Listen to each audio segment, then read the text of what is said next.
কুমিল্লা ৯ আসনের আবুল কালামকে আজগড়া ইউনিয়ন স্বেচ্ছাসেবক দলের সংবর্ধনা। কুমিল্লার প্রতিনিধির তথ্যচিত্রে ভিডিওতে বিস্তারিত। কুমিল্লা ৯ আসনের এমপি আবুল কালামকে আজগড়া ইউনিয়ন স্বেচ্ছাসেবক দলের সংবর্ধনা।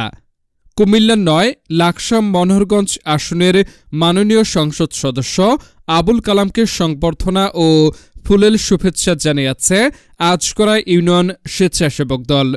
আজগড়া ইউনিয়ন আয়োজিত সংবর্ধনা অনুষ্ঠানে বিএনপির সভাপতি আব্দুস সালামের নেতৃত্বে নেতাকর্মীরা এমপি আবুল কালামকে ফুল দিয়ে শুভেচ্ছা জানান। অনুষ্ঠানে উপস্থিত ছিলেন অধ্যক্ষ সৈয়দ আহমেদ সুজন, আহ্বায়ক আজগড়া ইউনিয়ন স্বেচ্ছাসেবক দল, কাজী আমির, সদস্য সচিব আজগড়া ইউনিয়ন স্বেচ্ছাসেবক দল।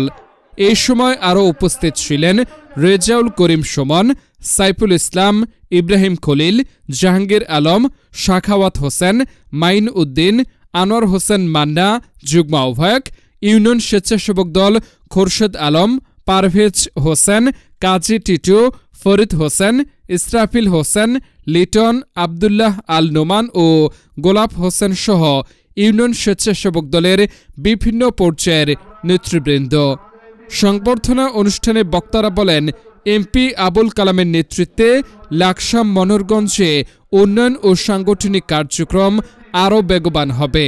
তারা দলীয় ঐক্য ও আগামী দিনের কর্মসূচি বাস্তবায়নে সকলে একযোগে কাজ করার অঙ্গীকার ব্যক্ত করেন।